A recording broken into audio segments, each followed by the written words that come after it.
하게 하여 주시옵소서. 예수님 이름으로 축복하며 기도합나이다. 아멘. 우리 다 진사하시겠습니다. 오직 예수님밖에 없습니다. 다시 한번 하겠습니다. 오직 예수님밖에 없습니다. 아멘. 예수님께서 십자가에 못 박혀 죽으셨죠. 죽으셔가지고 육신이 무덤 가운데서 4월 동안 계셨었죠. 그러고 난 다음에 하나님께서는 그 권능으로 예수님을 갖다 부활시켰습니다. 이 말이 뭔 말이냐면은 지금 현재 천국에는 부활하시고 승천하신 예수님께서는 육신과 영혼이 따로 분리되어 있는 게 아니라는 말이에요. 육신이 변화받아가지고 천국에서 존재할 수 있는 영인체로 변화받아가지고 예수님께서 부활하시고 승천하신 거예요. 이 말은 뭔 말이냐면은 우리 성도에게도 이 부활의 소망이 있다는 말은 뭔 말이냐면 영혼만 구원받은 게 아니에요.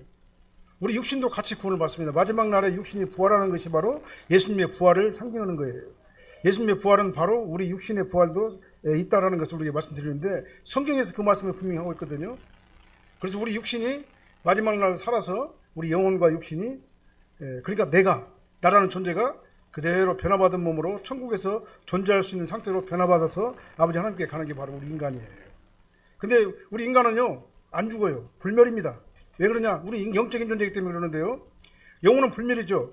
근데 육신도 우리 인간에는 어떻게 되냐면 다시 살아난다고 성경은 말씀하고 있어요. 그 말이 사실인 게 뭐냐면 육신은 부활해가지고 하나는 생명의 부활고 하나는 심판의 부활로 부활을 해요.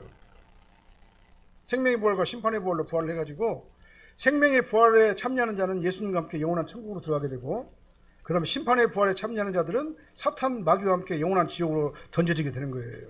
이게 바로 뭐냐? 성경 말씀인 겁니다. 이 말씀은 진리예요. 우리 이 말씀대로 우리는 그러니까 이 말씀을 믿고 우리는 예수님과 함께 영원한 천국의 백성으로 우리가 존재하기 위해서 아버지 하나님께서 우리를 구원하시고 붙들어 주시고 하나님의 자녀가 되게 하신 것이다 그 말입니다. 그래서 우리는요 이 믿음의 소망을 가지고 우리가 이 땅에서 성도로서 우리가 존재하게 되는 것을 감사하시길 바랍니다.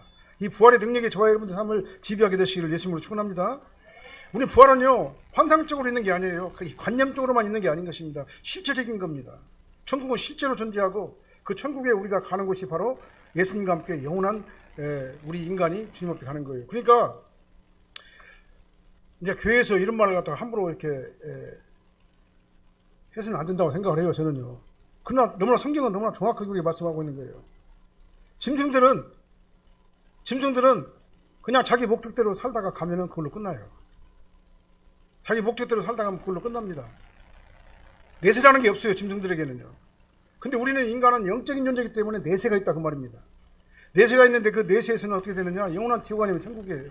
그래서 예수를 안 믿고 죽게 되면은요 사실은 짐승은 자기 목적대로 살다 가면 끝나잖아요. 그래서 사실은 예수 믿지 않고 죽게 되면은요 영원한 지옥불에서 영원한 고통을 당하는 것이거든요. 그래서 그 입장에서 본다면 그런 말을 해서는 안 되지만은 그 입장에서 본다면은 사실은 예수 안 믿고 죽으면은 그건 짐승만도 못한 거예요. 이런 말을 갖다 강단에서 함부로 하면 안 되지만은 그러나 성경이 그렇게 말씀하시는 겁니다.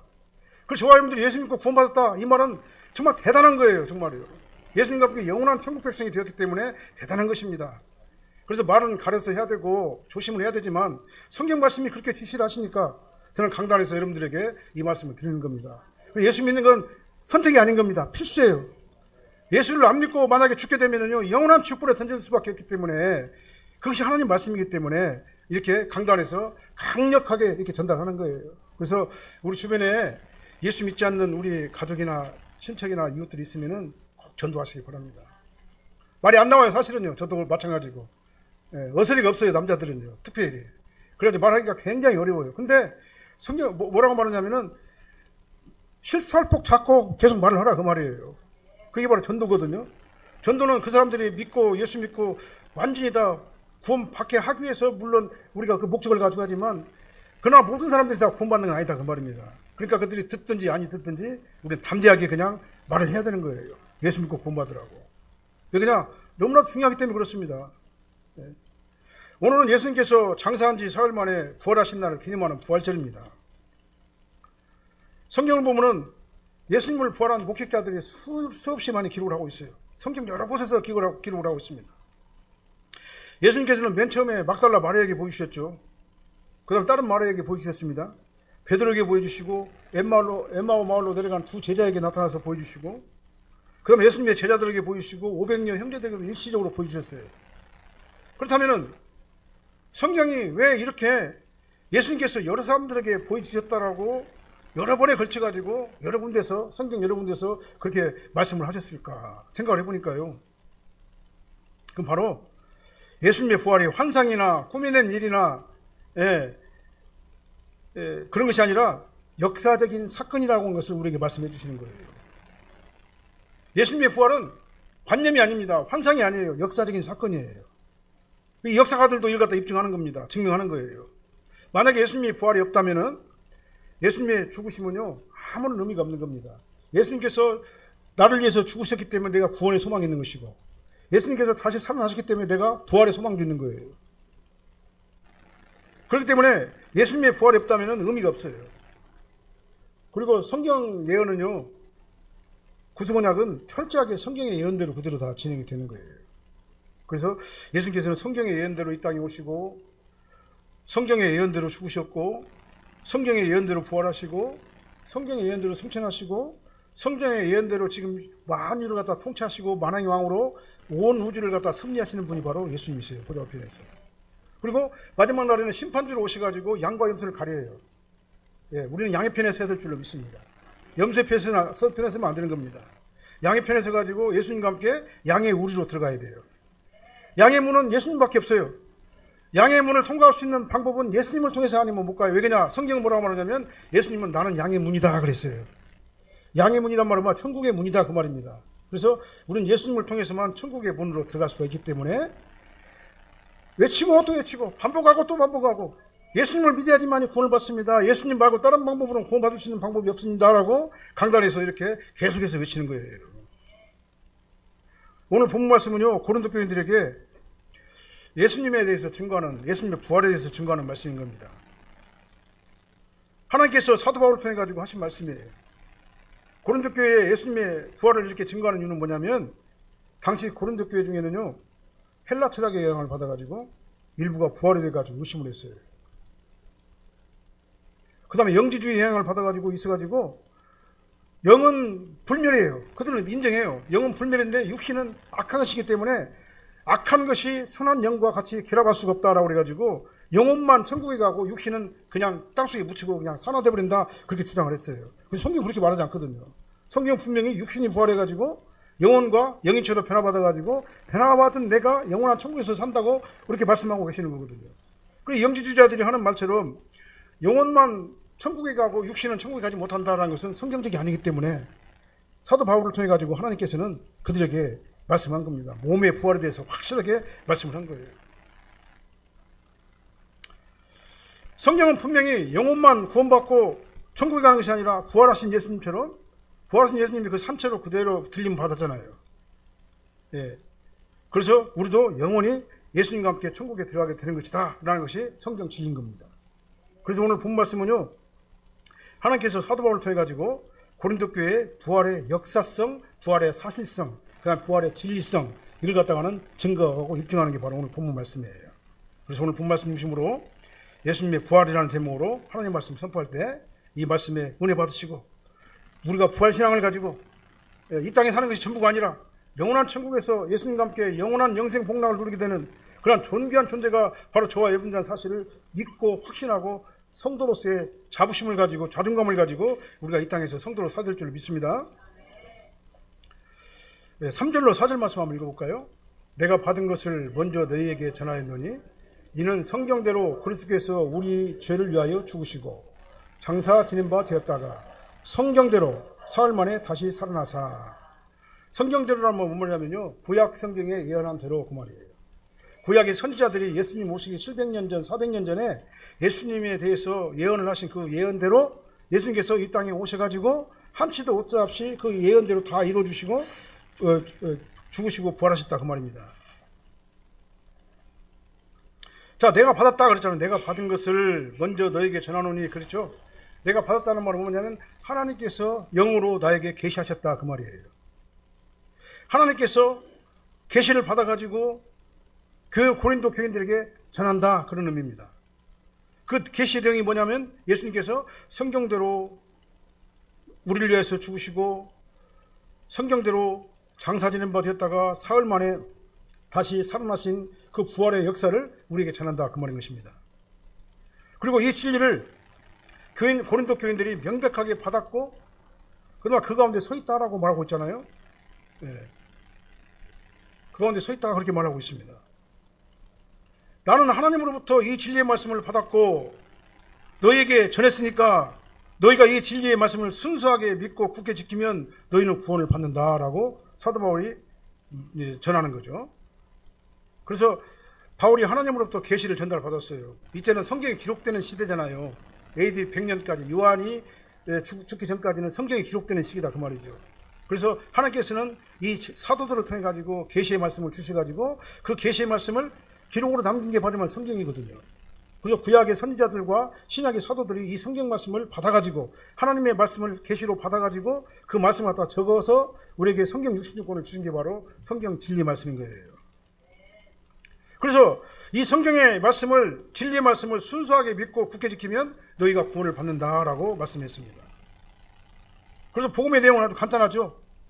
성경의 예언대로 이 땅에 오셔가지고 성경대로 모든 인간의 죄를 대신 짊어지시고 그 다음에 성경대로 희생제물이 되어주시고 성경대로 내 죄 대신 십자가에 못 박혀 죽어주시고 죄로 말미암아서 죽었던 나를 죄와 사망 가운데서 건져내시고 그 다음에 마지막 날 심판날에 영원한 심판대에 서가지고 예수 믿는 저와 여러분들은 예수님과 함께 영원한 천국에 들어가게 될 것이고 예수를 믿지 않는 자들은 영원한 지옥불에 사탄과 함께 던져질 것이다. 이게 바로 성경의 예언인 겁니다. 앞으로 안 이루어진 건 뭐만 남아있어요? 마지막 날 심판날에 있을 그 예언만 남아있는 거예요.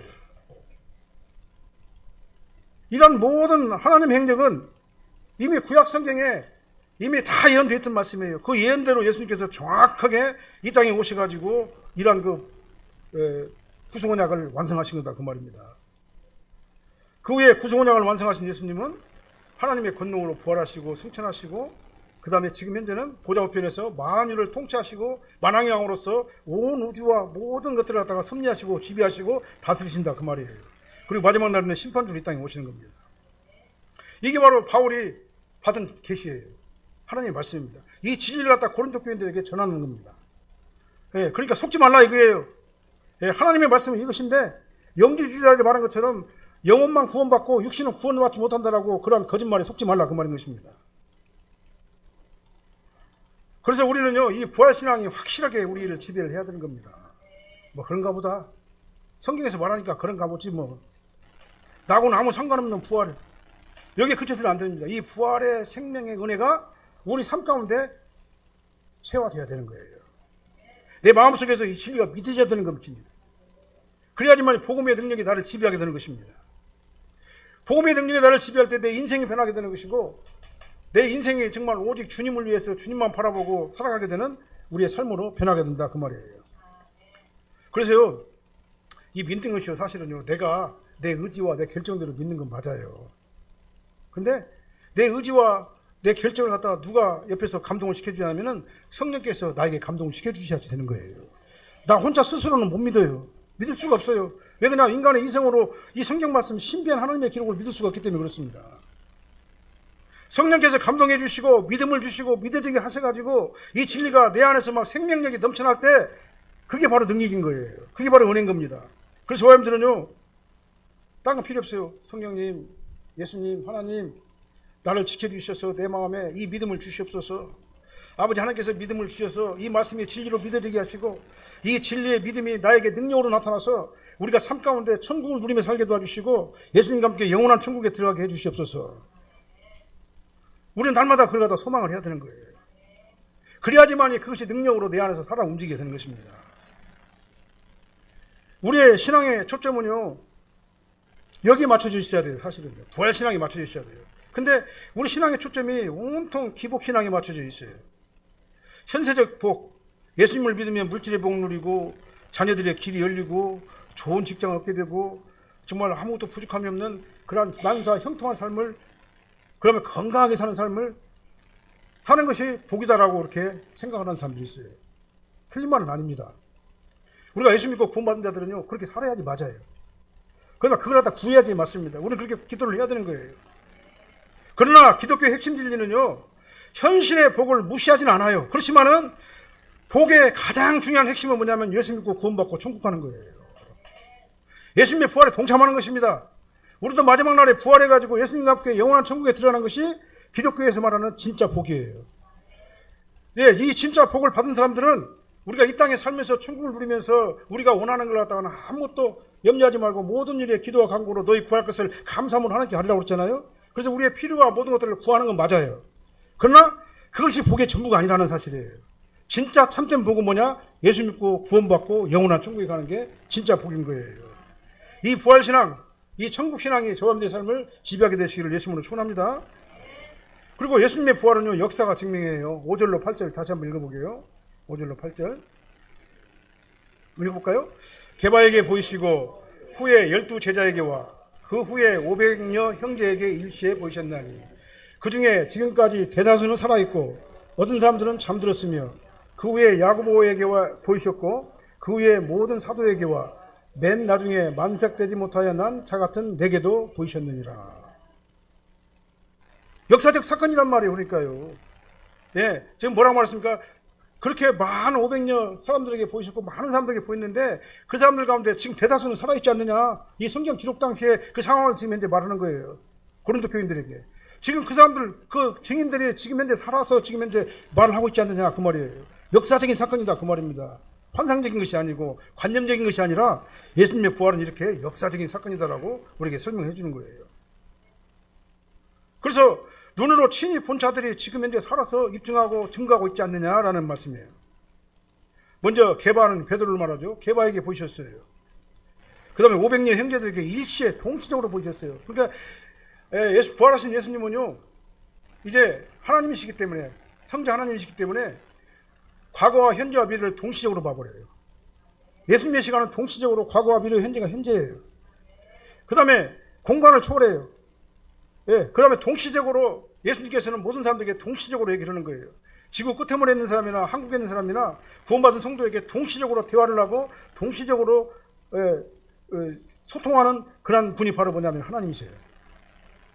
우리 같은 경우는 일일로 쭉 줄을 서가지고 한 사람씩 상담을 해야 될 것 아니에요? 그렇잖아요. 내가 만약에 상담을 한다면, 예? 내가 만약에 상담사라면, 예, 하나님의 말씀을 전하는 영적인 상담사라고 한다면, 예? 상담을 받잖아요. 받으면은 어때요? 줄로 쭉 서가지고 순서대로 이렇게 받잖아요. 근데 예수님은 어떻게 하냐면요, 동시적으로 소통을 하는 거예요. 모든 사람들에게. 그러니까 예수님은 나하고 지금 이제 막 소통을 하는데도요, 동시에 우리 성도님들하고도 같이 소통을 하는 거예요. 그건 하나님이에요. 그게. 그래서 전지전능하신 하나님이신 거예요. 그래서 12제자에게 보이시고 500여 형제에게 일시적으로 동시적으로 보이셨다 그 말이에요. 네. 그 다음에 소수에게 제한적으로 보내주신 것이 아니라 대중들에게 일시적으로 나타나셨어요. 그래서 부활은 꾸며낸 얘기가 아니라 역사적인 사건이다, 역사적인 사실이다라는 것을 이렇게 성경이 입증을 해주고 있는 것입니다. 보시죠. 야고보에게 보이셨고 그 다음에 야고보는 어떻게 보이셔가지고 어떻게 됐습니까? 야고보는 나중에 총회장이 됐어요. 예루살렘 총회장이 돼가지고 야고보는 어떻게 했습니까? 큰 육군으로 쓰임받고 하나님 앞에 순교를 당한 거예요. 모든 사도에게 보이셨어요. 모든 사도에게 보여주시니까 그 사도는 어떻게 했습니까? 그 부활신앙을 확고하게 믿고 어떻게 했어요? 죽으면 죽으리라. 죽음을 두려워하지 아니하고 죽음을 불사하고 하나님의 말씀을 전했던 자가 바로 사도들이 있었어요. 그 다음에 모든 사도에게 보였는데 만삭되지 못한 나, 그래서 사도 바울에게도 보이셨어요. 그리고 이방인의 사도를 만들어주셔가지고 하나님께서는 이방인의 사도를 만들어주신 그 바울을 어떻게 했습니까? 정말 죽음을 불사하고 그렇게 어려운 환난과 고통을 당하면서도 예수 그리스도를 전하는 도구로 사용되어지다가 영원하게 아버지의 순교로 아버지 하나님께 간 거예요. 그래서 바울은 생명을 다 바쳐가지고 부활하신 예수님의 증인이 된 겁니다. 부활은 제한된 인간의 이성으로 그러니까요, 이해할 수 없는 사건이에요. 그렇잖아요. 우리가 부활 사건을 어떻게 이해를 합니까? 과학적인 논거로, 그 다음 이성적인 어떤 그 생각으로, 우리가 이성과 과학과 어떤 그 합리적인 생각을 가지고는 이 부활을 믿을 수가 없는 거예요. 믿어지지도 않고. 그렇지만은 하나님께서는 역사가 증명하도록 수많은 역사가들이 역사적 사건임을 증언하도록 했어요. 그래서 이것이 역사적 실체다라고 말씀하는 거예요. 그래서 성경은 제한된 인간의 이성으로는요 해결할 수 없는 신비한 하나님의 말씀인 겁니다. 그 이걸 갖다 뭐라고 하면 특별 계시다 그렇게 얘기를 하는 거예요. 일반 계시로는 깨달을 수 없는 구원에 관한 계시를 성경 66권을 통해 가지고 우리에게 말씀하신 거예요. 인간의 이성으로는 모르니까 신비한 하나님의 기록으로 남겨주신 거예요. 그래서 이 말씀을 어떻게 믿느냐? 믿어져야 되는 거예요. 어떻게 믿어져야 되느냐? 성령께서 내 마음에 들어오셔가지고 믿어지도록 나를 감동시켜줘야지 믿는 거예요. 아무나 믿는 게 아니에요. 그러니까요. 네. 성경은 인간이 구원받고 천국 가는 방법을 다 너무나도 간단하게 설명해주고 있어요. 그 방법은 아주 간단해요. 예수님을 마음으로 믿고 입으로 시인하면 구원받는 거예요. 다른 방법 없어요. 예수님 안에만 들어가면 구원받는 거예요. 이렇게 간단한 구원의 방법을 알려주는데도 사람들은 이걸 하다 믿지 못한다 그 말이죠. 그러니까 아무나 믿는 게 아니다는 얘기예요. 믿을 사람만 믿는 거예요. 믿을 사람만. 그리고 우리가 이 땅에서 이 삶을 갖다 마치고 나면은 예수님과 함께 부활해가지고 영원한 천국에 들어간다는 사실을 마음으로 믿고 입으로 시인해야 돼요. 이것이 바로 부활신앙인 겁니다. 성경이 이렇게 자세하게 너무나도 간단하게 구체적으로 여러 곳에서 반복적으로 예수님의 부활을 기록한 이유는 바로 이것이 역사적인 사건이고 이걸 다 믿어야지만이 우리가 부활신앙으로 영원한 하나님에 갈 수 있기 때문에 이렇게 말씀하신 거예요. 그리고 예수님의 죽으심과 부활하심을 자연법칙과 과학적인 논리로 거기에 대입하지 말라 그 말이에요. 어떻게 과학으로 하나님을 갖다 알 수가 있어요? 이 제한된 인간의 이성으로 어떻게 하나님을 갖다 알 수가 있냐 그 말이죠. 하나님의 영적 질서는요 우리 인간의 질서와 달라요. 우리 인간의 질서를 갖다 벗어난 초월적인 질서가 바로 영적 질서인 거예요. 그래서 성경은 온통 영적 질서로 가득한 게 바로 성경 말씀이거든요. 그래서 영적 질서를 갖다가 우리 인간의 이성으로 이해할 수가 없는 거예요. 어떻게 하지 믿는 겁니까? 믿어져야지 믿는 거다 그 말이죠. 그 믿음을 누가 주시는 겁니까? 성령께서 내 안에 들어오셔가지고 감동하시키면 되는 거예요. 예수님의 부활 사건은요 이 자연법칙, 인간의 이성의 법칙, 과학적인 한계를 벗어난 초월한 하나님의 통치 가운데 나타난 특별한 신비한 기록이 바로 예수님의 부활 사건인 거예요. 그러니까 부활이 인간의 이성으로는 이해할 수 없는 사건이라고 해서 또는 과학적으로 증명할 수 없는 일이 아니라고 해가지고 분명한 역사적 사실을 부인하고 하나의 꾸미는 일이라고 함부로 말하지 말라 그 말인 것입니다. 과학은요 세상 만사를 세상에 돌아가는 모든 이치를 다 과학이 증명할 수가 없어요. 예? 과학은 만물박사가 아닌 겁니다. 과학에 한계가 있는 거예요. 과학이라고 해가지고 모든 것들을 다 해결할 수 있는 만능박사가 아닌 거예요. 이 세상은요 과학으로 풀지 못하는 일들이 너무나도 많이 있어요. 신비한 일들이 너무나도 많이 나타나고 있어요. 그 이유는 바로 뭐냐면 일반 은총의 한계를 초월한 하나님의 특별한 계시에 의해 가지고 나타나는 현상들이 바로 신비한 것들이거든요. 그래서 하나님의 특별 은총이 바로 통치의 특별하신 방법으로 통치하시기 때문에 그런 거예요. 그래서 인간의 이성을 초월한 인간의 과학적인 어떤 그 한계를 초월한 예수님의 부활 사건은 아무나 믿을 수 있는 사건이 아니다. 예수님께서 우리에게 믿음을 주셔야지만이 이것이 마음으로 믿고 입으로 시인해가지고 그 은혜가 나를 지배하게 되는 것이다 라는 것을 오늘 깨닫게 되는 겁니다. 그래서 우리가 구원받은 사람들이 복 있는 사람이에요. 예수님을 주의로 시인하잖아요. 예수님을 통해 가지고 우리가 구원받는다라고 우리 확신하고 있잖아요. 이 믿음을 누가 주셨냐? 내 이성이 준 게 아니에요. 하나님께서 내 이성을 감동시켜 주셔가지고 내 인격이 그걸 갖다가 수용하고 받아들이고 믿어지게 했기 때문에 우리가 믿게 된 거다 그 말이에요. 그래서 우리는요 이 진리가 믿어져야 되는 거예요. 이것이 바로 부활신앙인 겁니다. 이 부활신앙이 저한들의 삶을 지배하게 되시기를 예수님으로 축원합니다. 그 다음에 성도는요 이 부활신앙을 가진 우리 성도들은요 예수님의 부활을 복음을 전해야 되는 거예요. 증인이 되어야 되는 겁니다. 9절로 11절 말씀 한번 읽어볼게요. 나는 사도 중에 가장 작은 자라. 나는 하나님의 교회를 박해했으므로 사도라 칭함을 받기를 감당하지 못할 자니라. 그러나 내가 나 된 것은 하나님의 은혜로 된 것이니 내가 주신 그의 은혜가 헛되지 아니하여 내가 모든 사도보다 더 많이 수고하였으나 내가 한 것이 아니요 오직 나와 함께 하신 하나님의 은혜로라. 그러므로 나나 그들이나 이같이 전파하며 너희도 이같이 믿었느니라. 11절 한번 읽어볼까요? 다시요. 그러므로 나나 그들이나 이같이 전파하며 너희도 이같이 믿었느니라. 아멘. 부활하신 예수님께서는요 바울에게 이방인의 사도라는 직분을 주셨어요. 그리고 바울은 자신을 뭐라고 말하냐면 나는 사도 중에 가장 작은 자라고 얘기를 했어요. 고백을 했습니다. 하나님의 교회를 박해했잖아요. 사도 바울이. 스데반 집사를 갖다 죽이는데 앞장선 사람이잖아요. 사실은 사도의 자격도 없다라고 본인이 말했지만 사실이 맞아요. 그게요. 근데 사도의 자격도 없고 정말 하나님을 믿는 사람들 갖다 핍박하고 방해하던 그 사도 바울 하나님께서 어느 날 갑자기 그에게 나타나 주셔가지고 그에게 확 그 심령 갖다 바꿔버렸어요. 담에색 소상이 올라가면서 하나님의 빛이 강력하게 비치니까 거기서 꼬꾸라져 버렸어요. 그리고 예수님을 갖다가 영접하게 된 겁니다. 그러니까 우리가 생각할 적에요. 저 사람은 정말 예수 절대로 못 믿어. 저 사람 예수 믿을 사람이 아니야. 그런 사람들은 날 갑자기 확 변하는 걸 볼 수가 있어요. 왜 그렇습니까? 성령께서 그 사람 마음을 강하게 움직이기 때문에 그러는 거예요. 사도 바울과 같이 정말 자격도 안 되는 사람이 담에색 도상에 올라가면서 부활하신 예수님을 하다 만나니까 그가 그냥 완전히 변해가지고 하나님께서 귀하게 사용되지는 아버지 하나님의 자녀가 된 거예요. 사도가 된 것이다 그 말이죠. 그래서 그 뒤로는 어떻게 했습니까? 사도 바울은요. 하나님께서 나 같은 죄인을 사도로 삼아주시고 이방인의 사도로 불러주셔가지고 나 같은 죄인을 사용해 주신 것을 얼마나 감사해가지고 사도 바울은요. 정말 죽기 아니면 살기로 온갖 고난을 다 겪어가면서 그걸 다 감당하면서도 그 마음은 하나님의 평강에 지배를 하게 되고 아버지 하나님을 위해 가지고 복음을 위해 가지고 막 헌신하고 힘쓰고 정말 순종하기까지 힘쓴 사람이 바로 무덤에는 사도 바울이었어요. 바울의 고백을 읽다 보면은요, 바울은 정말 하나님이 진짜 사랑하는 사람이 있었다. 그러나 내가 이렇게 많은 수고를 하더라도 그것은 내가 한 것이 아니라 하나님께서 다 하셨다 이렇게 고백하잖아요, 바울이요. 내가 나 된 것은 나 때문이 아니라 하나님께서 나에게 오셔가지고 나를 지배하시고 나를 영적으로 이끌어 주셔가지고 변화시켜 주셔서 내가 일을 하게 되는 것은 내가 한 것이 아니라 하나님께서 하셨다. 11절 다시 한번 읽어보게요. 그러므로 나나 그들이나 이같이 전파하며 너희도 이같이 믿었느니라. 이 말이 뭔 말입니까? 내가 이렇게 주의를 하지만 그건 내가 한 것이 아니라 내 뒤에서 역사하시는 하나님께서 하셨다 그 말이에요. 12사도나 이방인들 다 마찬가지다 그 말입니다. 주의 종들도 마찬가지다 그 말이에요.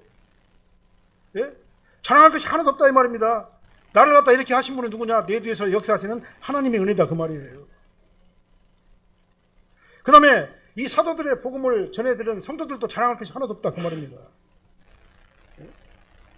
우리는 누구라도 예의 없이 하나님의 은혜를 힘입어가지고 복음을 전파하였고 복음을 전해드리는 자들도 마찬가지로 그들의 능력으로 믿은 것이 아니라 오직 하나님의 은혜로 믿게 되었다 그 말입니다. 우리가 복음을 전하잖아요. 예수 믿어. 예수 믿으세요. 그렇게 하잖아요. 그러면 그 사람이 나 예수 믿어야지라고 결정하잖아요. 근데 그 믿음의 결정이 누구의 도움을 받아야 되느냐? 성령님의 도움을 받아야 된다 그 말이에요. 아무나 믿는 게 아니다 그 말입니다. 그러니까 자랑할 것이 아무것도 없어요. 내가 예수 믿고 구원받고 하나님의 자녀가 된 것도 자랑할 것이 없어요. 왜 그냥 하나님의 전적인 은혜로 내가 예수님을 갖다 구주로 믿었기 때문에 그렇습니다. 그래서 우리가 하나님의 일을 하는 것은요, 내가 가지고 있는 어떤 자원을 가지고 내 능력을 가지고 하는 것은 맞아요. 그러나 나에게 그런 능력을 주시고 자원을 주신 분이 바로 누구냐? 하나님이시다 그 말이에요. 그러니까 이 세상의 모든 것들은요 다 내가 하는 것 같지만 그 뒤에는 누가 있어요? 하나님이 계신 거예요. 다 하나님이 하신 거예요. 하나님이 하지 않은 것은 아무것도 없다 그 말입니다. 그러니까 우리는 어떤 사고방식을 가져야 되냐?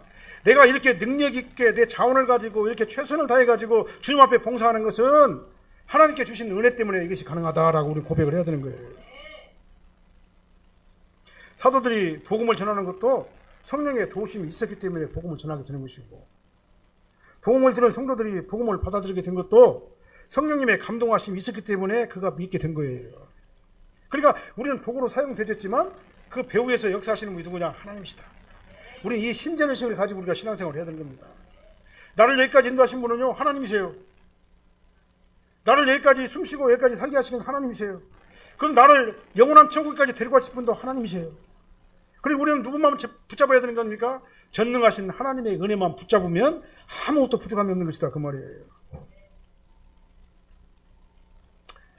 내가 내 능력으로 숨쉬고 사는 것 같지만 그렇습니까? 잘 한번 생각해 보세요. 내가 내 능력으로 숨쉬고 사나요? 하나님께서 공기를 공짜로 주셨기 때문에, 산소를 공짜로 우리에게 주셨기 때문에 내가 숨쉬고 사는 거잖아요. 잘 한번 생각해 보세요. 내가 숨쉬고 사는 것이 내 능력 때문에 내가 사는 것인가? 하나님께서 그 공기를 나에게 주시기 때문에 내가 숨쉬고 사는 거예요. 마찬가지로요.